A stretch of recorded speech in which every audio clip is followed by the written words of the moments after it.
People naturally pay attention to sounds that are similar to human voices. Even though humans can hear sounds between 20 and 20,000 Hz, the most important sounds for talking aren't at the very high or very low ends of this range. The average pitch of a man's voice is around 110 Hz. Is there something special about this pitch? People from long ago thought so, and they built certain structures to make sounds at this pitch stand out. For instance, there's a place called the Oracle Chamber in the Hypogeum in Malta. It was built between 3500 and 2500 BC, and it was made to make sounds at 110 Hz sound really good. When people chanted or sang there during ceremonies, it had a strong effect because of how the room carried the sound. People from ancient times knew a lot about how our brains react to these sounds, and we can now prove it with today's technology. A study looked at what happens when our brains hear sounds at 110 Hz, and it found that this made the front part of our brains more active. This could help with dealing with emotions and making us feel relaxed. It's amazing to see how much these ancient people understood about how sound can affect our feelings, our brains, and even our healing. For sure, sounds have both subtle and big effects on how our body feels, how we think, and who we are deep inside. But there's still a question. How exactly does sound help us get better? Just like an orchestra, you can tune your body. Have you ever seen the orchestra getting ready to play an exciting symphony? Chaos ensues, with woodwinds, strings, horns, and timpani creating a joyful commotion. However, as they meticulously align their instruments, a harmonious resonance envelops you like a gentle wave, bestowing a sense of serenity and enthusiasm that surpasses even the most exhilarating activities on the planet, akin to skydiving or descending 45 feet into a concealed cavern. Like an orchestra, the human body possesses an intricate symphony of elements that can be harmoniously tuned to achieve optimal well-being. Every system, from the beating heart to the firing neurons, functions like musical instruments, contributing to the grand composition of life. Like a conductor, guiding musicians to create a harmonious melody, individuals can learn to tune their bodies through conscious efforts. Just as an orchestra requires the right balance and coordination of instruments to produce a masterpiece, our bodies thrive when each organ and system resonates perfectly. This metaphorical tuning involves more than just physical aspects. It extends to emotional, mental, and spiritual dimensions. Aligning thoughts and emotions with positive frequencies can create a resonance that promotes vitality and health. By recognizing the significance of nutrition, exercise, mindfulness, and self-care, individuals can fine-tune their bodies to function optimally, just as a skilled musician tunes their instrument. Just as a conductor refines the performance of an orchestra, taking charge of our health and well-being empowers us to conduct the symphony of life with grace and vibrancy, producing a beautiful and balanced existence. Sound is not unorganized chaos. It is a dynamic but ordered pattern. Dr. Hans Jenny. The concept of sound or music or any of these type of things is as old practically as man himself. Think about your body like a team. Each part, like an organ or a system, has its job, like a player with their music. But if one player doesn't play well with the others, it can lead to problems. Just like when an organ doesn't work well with the rest of the body, it can make you sick. According to Dr. Hans Jenny, sound transcends the realm of unorganized chaos, revealing itself as a captivating symphony of dynamic yet meticulously ordered patterns. Through his pioneering research and experiments, Dr. Jenny unraveled the intricate tapestry of sound, demonstrating that it possesses an inherent structure and purpose. But in cymatic therapy, we have adapted it into the modern idiom, and now it is used in a technological way, which is scientifically approved. In his endeavors, he harnessed the power of cymatics, revealing how sound frequencies manifest as tangible forms and shapes, reflecting the underlying harmony that governs the universe. In the wake of Dr. Jenny's revelations, the conventional perception of sound underwent a profound transformation. No longer mere auditory sensations, sound emerged as intricate blueprints, a sonic architecture that shapes reality. You can see all this and watch it before your eyes. Everything owes its existence solely and completely to sound. Dr. Jenny's work illuminated the deep connection between sound and geometry. This connection has echoed throughout ancient cultures where sound was revered as a primordial force of creation. Through Dr. Jenny's lens, the concept of chaos dissolved into the symmetrical dance of frequencies. The vibrations that traverse space and time, orchestrating the cosmic ballet, are not random, but are choreographed with precision. Just as a composer crafts a symphony, sound engineers the symphony of existence, weaving together threads of harmony and resonance. Jenny's insight reverberates through science, art, and spirituality, underscoring that sound is a conduit between the seen and the unseen. It invites contemplation on the profound influence of sound on our thoughts, emotions, and physical reality. Each sound wave, each note, carries the potential to shape and transform, resonating with the very essence of creation. Dr. Hans Jenny's legacy extends beyond his time, urging us to recognize sound's inherent order and transformative potential. Sound is the factor which holds it together. Sound is the basis of form and shape.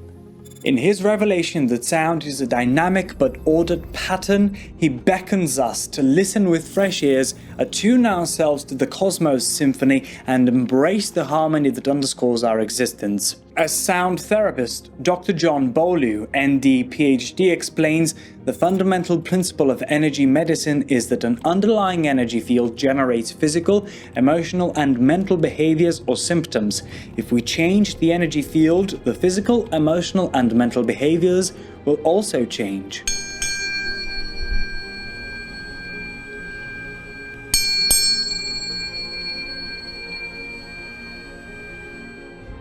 One of the highly efficient methods for altering the energy field involves using a scientific discipline called Cymatics. While he wasn't the initial individual to uncover the potential of sound for healing, Dr. Hans Jenny conducted a series of captivating experiments that provided a visual insight into sound mechanics. Dr. Jenny pioneered the field of cymatics by placing sound liquids or various powders onto a metal plate affixed to an oscillator. This oscillator essentially acted as a vibrator, yet it was governed by a generator capable of generating an extensive array of frequencies numbering in the thousands. Among these frequencies, certain ones are inherent, while humans intentionally craft others. Through manipulating frequencies on the oscillator, Jenny made a significant discovery that the sand water, or whichever substance served as a tangible medium for his sound experiments, underwent captivating transformations. These metamorphoses mirrored the characteristics of sacred geometry, with the intricacy of the shapes increasing in tandem with higher frequencies.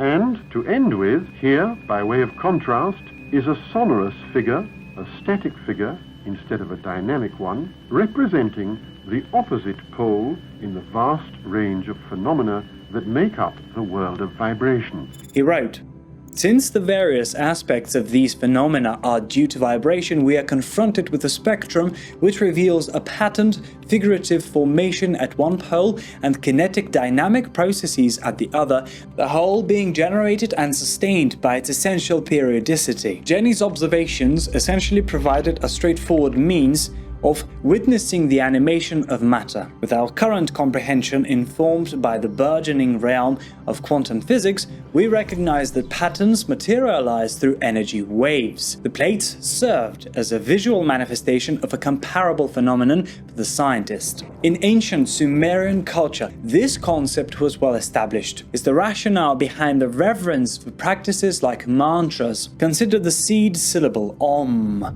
which induces a specific frequency to embed itself into the surrounding substance, thereby altering the energetic framework. The human voice can also be made visible with a simple apparatus. The various vowels show typical characteristics depending on the nature of their sound. Waves become matter. The Tibetans possessed analog knowledge of sound science and engaged in the recitation of 5 seed syllables intended for purifying the mind. Similarly, monks who practiced Gregorian-style chanting were also aware of this therapeutic potential. The kind of singing that we do calms the spirit and helps us live in peace with our world and with one another, says Abbot Philip Lawrence, a scholar of chant who also leads the Monastery of Christ in the desert home to an American order of Benedictine monks from Abiquiu, New Mexico. Chanting has some strange effect on the brain waves according to various studies, continues Abbot Philip, but this effect is certainly not the monks of the desert's objective. Instead, their goal and that of Gregorian chant, notes Abbot Philip, is to focus on the words rather than the challenge of voice production or sight reading. It is always our hope that our singing will bring others peace, inner tranquility, and an appreciation of beauty. These values can help create a world in which peace and tranquility prevail.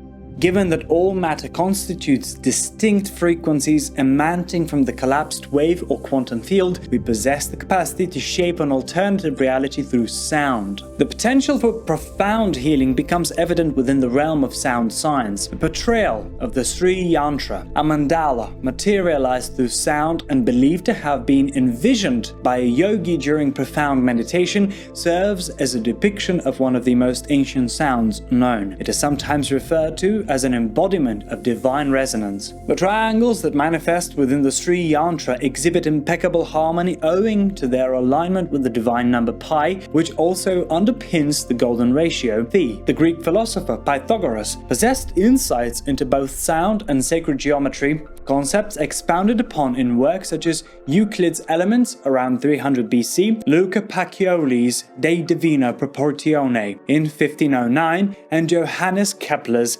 Contributions circa 1600. Throughout history, numerous individuals have been acquainted with this profound cosmic mathematics and its intrinsic healing potential. The harmonics of sound function to instill organization amid disorder. Disease, one could argue, represents a manifestation of chaos within the body. Dr. Robert Friedman said the connection between the golden ratio and ideal health was a no-brainer. Throughout his medical residency in the 1980s, Dr. Friedman commenced the observation of the golden ratio across various dimensions of the human body, ranging from anatomical and physiological aspects to molecular levels. The deeper I looked, said Friedman, the more deeply I discovered this incredible and ubiquitous code to be embedded throughout the structure and function of the body. It only followed that the more one could harmonize with this grand principle, the more efficient and effortless life could be. What is illness? Emotional issues that are unresolved block the healing vibrations or cause the disease state to return. R. Gordon. Throughout millennia, those who delved into the realm of sound science have gained insights into specific frequencies that possess potent healing qualities for the human body. In essence, the objective is to establish resonance. Healing frequencies are specific vibrations of sound that have the potential to promote wellness and balance within the body and mind. These frequencies are believed to interact with the body's natural energy systems, helping to alleviate stress, stimulate healing processes, and restore harmony. Different frequencies are associated with various therapeutic effects such as cellular regeneration, emotional release, and heightened awareness. By resonating with these frequencies, individuals aim to tap into the innate ability of sound to support overall health and well-being. Richard Gordon states, "When two systems are oscillating at different frequencies, there's an impelling force called resonance that causes the two to transfer energy from one to another. When two similarly tuned systems vibrate at different frequencies, there is another aspect of this energy transfer called entrainment, which causes them to line up and to vibrate at the same frequency. When we entrain ourselves with healing frequencies, our bodies and minds synchronize into harmonious vibrations. Some of these frequencies encompass 285 Hz, initiate cellular and tissue healing, imparting a sense of rejuvenation to the body. 396 Hz releases guilt and fear, creating space for elevated emotions to flourish. 417 Hz facilitates the process of undoing difficult circumstances. 528 Hz believed to mend DNA, restore cellular health, and stimulate heightened consciousness. 639 Hz corresponds to the heart's vibration, fostering self-love and unity beyond self and other distinctions. This frequency can aid in harmonizing relationships when listened to. 741 Hz purported to cleanse, and heals cells affected by electromagnetic radiation, facilitating a transition towards empowerment and the ability to manifest desired realities. 852 Hz invokes intuition and heightened awareness. 963 Hz stimulates the pineal gland and aligns the body with its pristine, original state. It's worth noting that there are additional frequencies, some of which fall outside the range of human auditory perception, yet possess healing properties nonetheless. George Lakovsky, a Russian engineer, also comprehended the potency of sound. He recognized that specific frequencies had the capacity to enhance the vitality of living organisms. I trust that you find solace and restoration within the frequencies I've outlined, and I hope this introduction to the healing potential of sound encourages you to delve further into the subject. At the root of all power and motion, there is music and rhythm, the play of patterned frequencies against the matrix of time. We know that every particle in the physical universe takes its characteristics from the pitch and pattern and overtones of its particular frequencies. It's singing. Before we make music, music makes us. Joachim Ernst Berendt. The world is sound.